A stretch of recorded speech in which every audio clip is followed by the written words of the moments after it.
Another month has gone by, another Vinland Saga chapter has come out, and this song's pretty good again. I think we're in a string of like 5 or 6 chapters that were really good after we were complaining for a little while. But I really like this chapter. It has a lot to say. I didn't realize how much it has to say um, until I read it like a second and third time to make this old PowerPoint here. But there is usually we have like 3 or 4 panels for our Vinland Saga fucking PowerPoints here. But this time we got like 9, I think it was. So here we go. We are live on Twitch. You should come and be live in Twitch chat to discuss the Vinland Saga chapter. We've done down to 4 fucking viewers right now. I'm not sure what's going on here. But here we go. I don't know if chat's going to be too active. Twitch chat, not that into Vinland Saga, we must say. But here we are, and the YouTube audience is, because otherwise they wouldn't have clicked on this video. This isn't just forced on them like it is Twitch chat. But post-time skip Sigurd Returns, that'll be some good clickbait. Whenever you put time skip in the title, people be clicking on them Vinland Saga videos. But chapter 174 review. Do you think we end exactly on 200? That's a possibility, I would say. But not too many manga end up finishing on like that perfect round number. But we start our chapter where the last one left off fucking exactly. So Halfton tells Thorfinn to inherit his livelihood and stay behind. At the end of I'll just read this. I say it all in here. The last Vinland Saga chapter ended with Halfdan proposing that Thorfinn become his adoptive son and inherit his fortune and property, but this chapter we learn there's more to the offer and that Halfdan wants Thorfinn to stay behind on Iceland and not go to Vinland. Obviously Thorfinn can't agree to this. Halfdan says he doesn't have to give up on the Vinland voyage, he just can't go himself, but still Thorfinn obviously can't accept. Halfdan is very firm in his suggestion and Thorfinn is very passive in his reaction. That's just some characterization there. Of course, Halfdan is going to demand what he wants and Thorfinn's going to be like a little iffy on his decline here. But this was just at the end of the last chapter, it seemed like it was weird because it seemed like, yeah, well, why wouldn't Thorfinn do it at this point? But obviously now we have some more stakes and some more conflict here where Halfdan wants Thorfinn to stay behind. He's still willing to help out with the Vinland voyage, but at the expense of Thorfinn going himself, which obviously would be a massive anticlimax if that were to happen. But something similar that Thorfinn might have to sacrifice. I have a theory slide at the very end about the potential endings of Vinland Saga, because the last page of this chapter is very ominous and hints at a few things. So we'll talk about that in a second.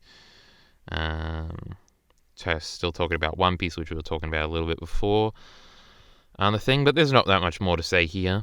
Thorfinn, Einar, and Cordelia figure out Halfdan has pigeonholed them.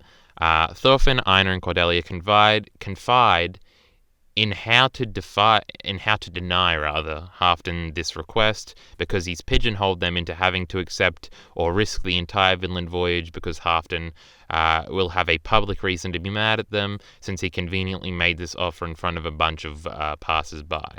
I don't know if they're slaves or other citizens, because Halfdan still does have slaves. But there's a bunch of people around when he makes this offer, so if Thorfinn declines, like, Halfdan can be very mad. And they never have to talk about the fact that he's clearly fucked him in this situation. They had no way of getting out of this situation. It's taken out of their hands with something that very conveniently happens next that we will talk about. But, Halfdan is like a master negotiator and shit like that. Thorfinn is very different than the average man. That's why he gives Halfdan so much trouble in negotiations and has in the past and still does, really.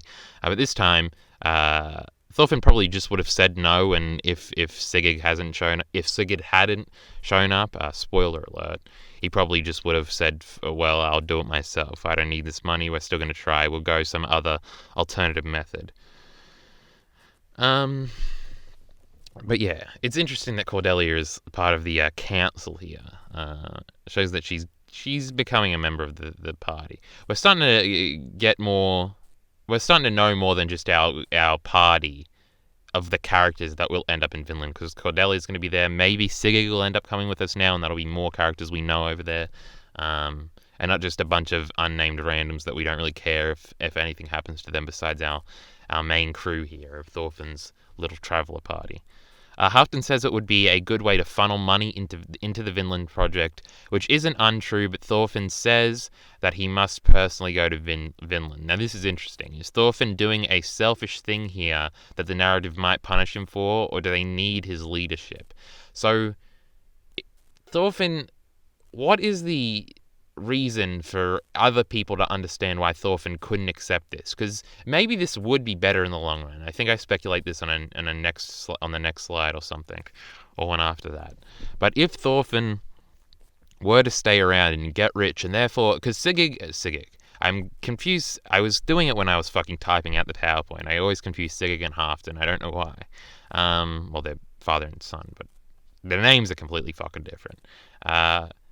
So who am I talking about here? Halfton. Because Halfton isn't going to spend his entire fortune on founding Vinland. If Halfton were to die and Thorfinn were to inherit it, all his wealth, Thorfinn would likely just be like, well, I don't give a fuck about Iceland. We'll just take all of our fucking capital and just funnel it into Vinland. All of our money and everything else, all of our workers, everything, set all the slaves free. We're going to fucking Vinland. And he could spend every penny and every resource that Halfton has into Vinland if he waited a little while longer. And if fucking Halfton was dead, then there would be nothing standing in Thorfinn's way to go anyway. But Thorfinn wants to go now. He wants to go soon. They say next spring. I think they've said that before, but they say that at the end of the chapter as well. So yeah. It's interesting to see if there is a better way to do this here, but Thorfinn is being a little selfish.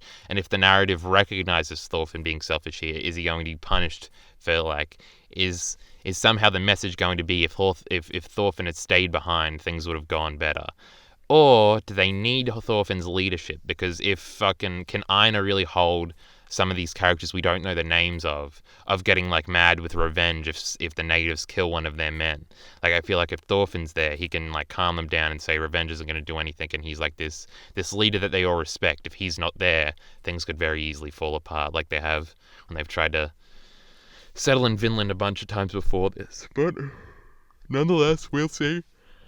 It's got some interesting implications here throughout the entire chapter, especially about how this potentially is all going to end. Because I was very confident in the fact that Vinland Saga was probably going to get a happy ending. Vinland Saga is not Berserk, but Berserk is probably getting a happy ending as well, almost definitely. But I'm starting to think. We'll talk about it as we continue. I have a feeling of a doubting of Thorfinn not going to stay. Thorfinn seems pretty selfish going to Vinland. Thorgur's chiming in chat.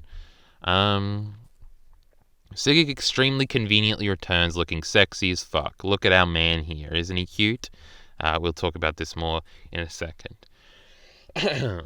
But before any conflict can boil over between Thorfinn and Halfton, Sigurd very conveniently reappears on the horizon, and we get to see him for the first time post-time skip, and boy, if he's not the sexiest. His wife, however, plus they now have a child, and a chainsaw, which is a little weird. Slavery is not okay. He does just have a big fucking chain on his sail here. I don't know. Slavery imagery, not cool, man, not cool. Hat, I forget her full name, but Hat is what Sigurd calls her later in the chapter. She is mellowed out completely. She doesn't look as tall or like she's going to fucking kill somebody like she used to. And I gotta say, it's a downgrade for the wife, but all the sexiness got channeled into Sigurd, it seems. So look at this short haircut, the beard, the half moustache here. He's looking fucking great. Look at this man. Lucky woman, this one. Convenience is probably something a lot of people will complain about here, but it's justified later in the chapter. I'll mention it when we get there. But in the meantime, where did Sigurd go? Did he learn anything useful? Is he going to Vinland? These are sort of the questions we got to ask regarding Sigurd now. Is it just that he went away for 2 years, conveniently the same amount of time it took Thorfinn to come back, so we could have this reunion, and he could go to Vinland, so we have more characters we care about in Vinland? Though the fact that the son, Halfton's grandson, is given like the keys to the kingdom later in the chapter seems to imply that maybe they are going to stay in Iceland and not go with them. It'll be weird if Thorkel literally shows up and every character we know ends up going to Vinland. I don't think that will happen. Again, we still have no indication of how we're going to wrap up Canute and Thorkel's stories at this point, especially when we know we don't have too long left to go. So it's not like we can start another whole big conflict with Canute and Thorkel. So it's very weird. We still need some indication of that to look forward to in the future. We still really have no idea what they're doing. Canute really wasn't in the Baltic Sea War arc that much either, so Thorkel was. But the send-off we got with Thorkel at the end of the Baltic Sea War could theoretically be his final appearance in the manga. He sort of like doesn't want to fight Thorfinn anymore, sort of begins to understand, helps get Thorfinn and Gudrid together. It's a good little moment with Thorkel at the end there. Though I'm sure we'll see him at least one more time. Maybe he'll just show up and be like, well, I fucking left that Canute prick, he's boring. What are we doing in Vinland? Though getting him to give up war, that would take some time, but maybe we have time for that. But in the meantime, where did Sigurd go? Did he learn anything useful? I wonder if he'll have some convenient thing, some new knowledge, some new technology or something that'll help the Vinland voyage. I'm not sure what his role will be after this reunion and letting us know that, like, Sigurd continued down the right path and has become a good boy and we all like him now. I wonder what they're going to do with Canute. Yes. Me too, Saga. Fuck, we skipped one here. Sigurd has a kid now and presents the baby to his parents. Look, here we get the close-up. She's so, like more rounded and her face has less angles and so much nicer now. It's like, what happened to old fucking Hat here who was going to break off people's penises? We need her back. She was mean. It's the old fucking cliche of once they become a mother, once women get some love, they turn away from the mean side. You see that trope with teenage girls a lot in fiction, where after they get laid, they mellow out a lot. We've talked about this in a big fucking Mikasa video before. Except Erin was the teenage girl in that example. But Sigurd and Hat have had a child. His name is, I think it might be Jarl, because the N is silent or whatever. This mate, here he is. Look at him. And Sigurd presents it to both of his parents in the chapter, and they have very in-character reactions to their grandchild. His mother is overjoyed at her grandchild, and Halfdan is very standoffish at first. Again, he's having trouble communicating his feelings because he's supposed to be extremely masculine and have no emotions. This has been a core tenet of his character since his introduction. I remember a scene with his wife where they were sitting at the chess table. This would have been in the Gudrid arc before the Baltic Sea War, where she was making fun of him for that. She makes fun of him in this chapter as well. She's like, isn't your grandfather scary or whatever the fuck. It's the old fucking Halfdan's being a macho man that can't show his appreciation of feelings for anything. We've seen it a million times. Vinland Saga's commenting on it. They've never been shy. Old Vinland Saga Yukimura's never been shy about commenting on like gender roles and shit like that. But there we go. They have cute little reactions here. The grandmother being so overjoyed is that's a cringe thing mothers do, especially about their grandchildren. But we don't need to get into that now. Now here's an interesting part. Halfdan proclaims his grandson a genius and his heir, where he hears him saying grandfather, or what he assumes to be grandfather, and says he's a genius that comes along only once every 100 years. I assume he thinks he himself is a genius as well that only came once every 100 years. In a wonderful turn of events, this seemingly completely unrelated plot element of Sigurd's return resolves our original issue in this chapter when Halfdan believes he hears the child who's only 8 months old speak and recognizes the child as a genius and worthy of being his successor, which makes Sigurd and Thorfinn happy even though they both got shafted. Sigurd was obviously originally supposed to inherit this, now his son will.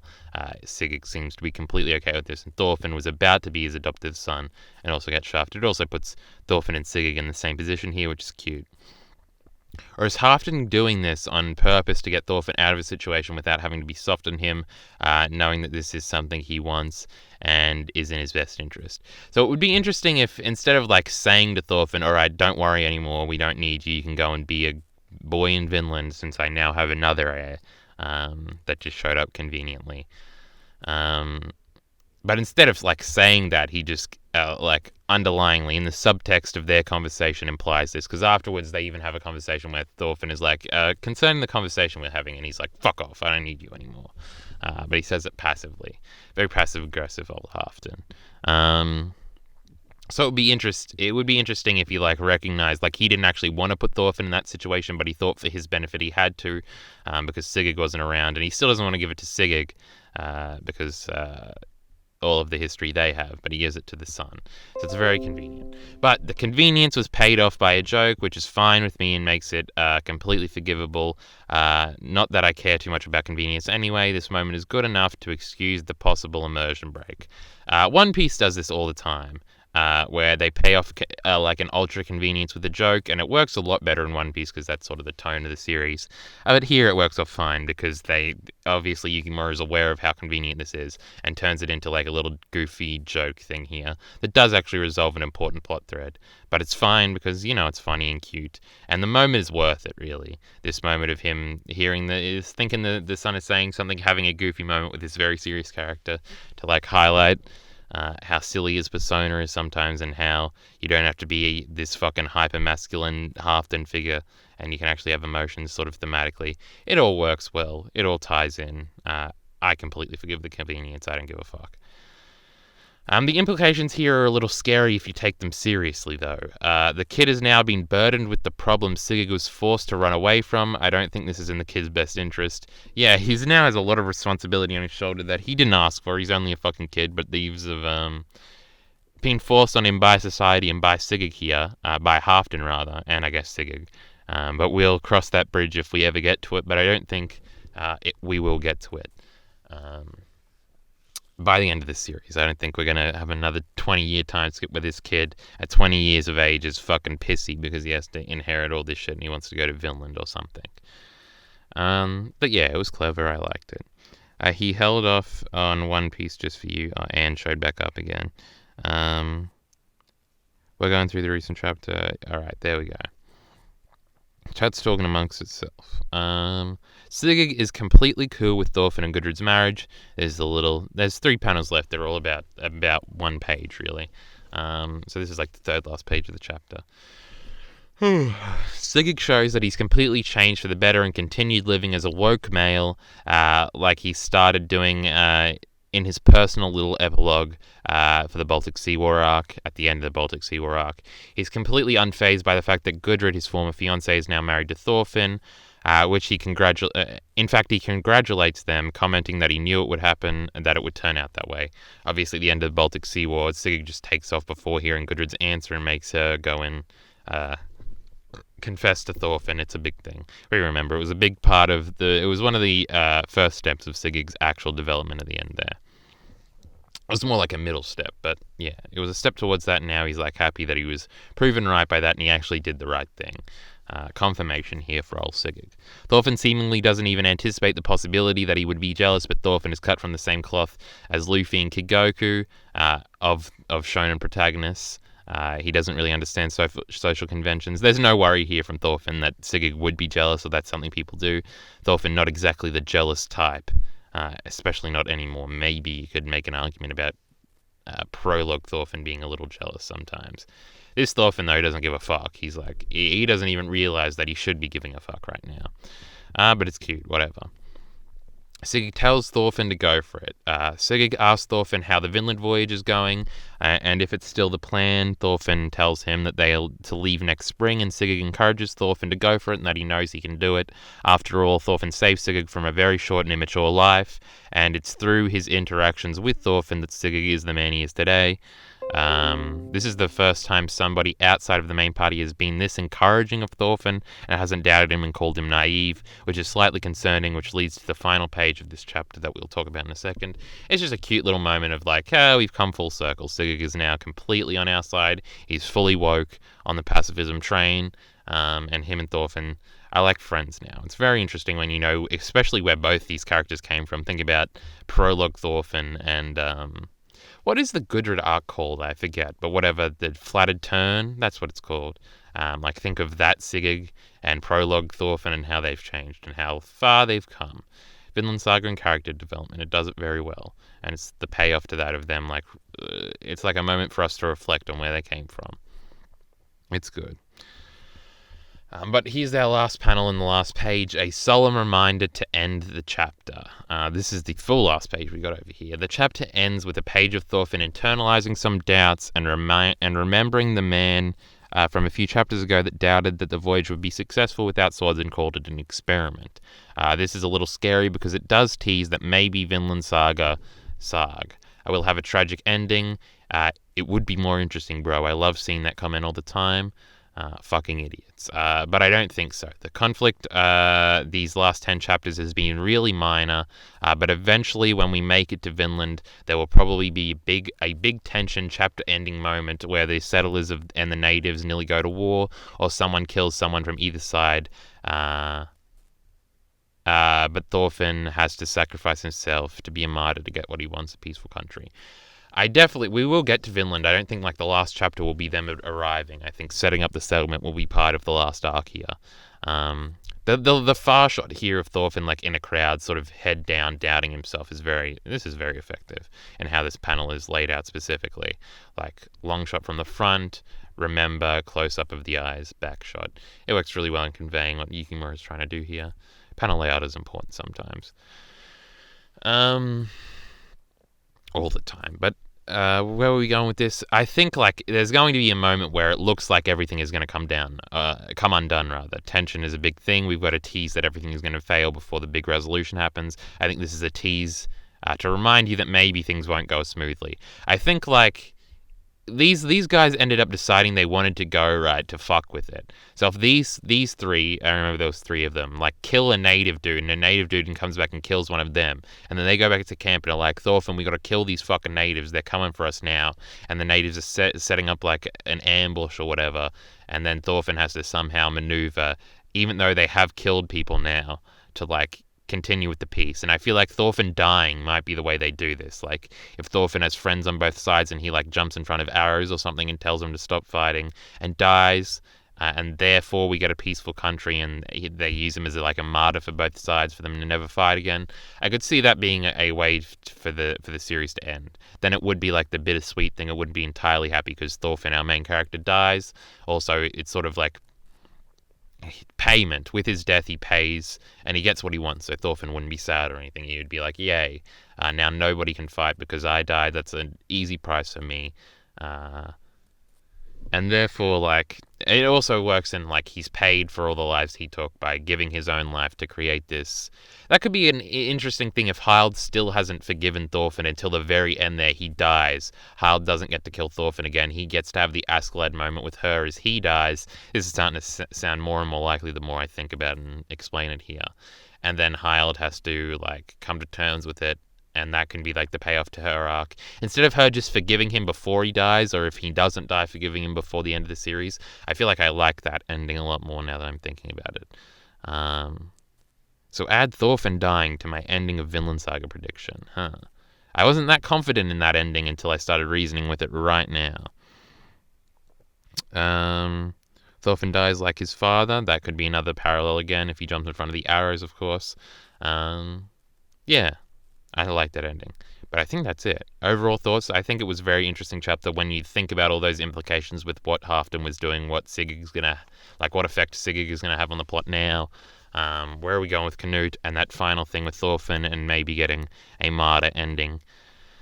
That's really all I got to say about this Vinland Saga chapter. It was one of my more favourite ones in recent memory, since like the end of the last Sigurd stuff in this new arc, Journey to the West, isn't that what we're calling it?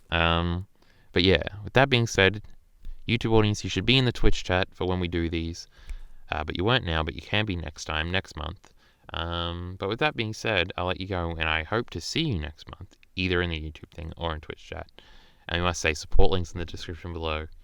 Thanks.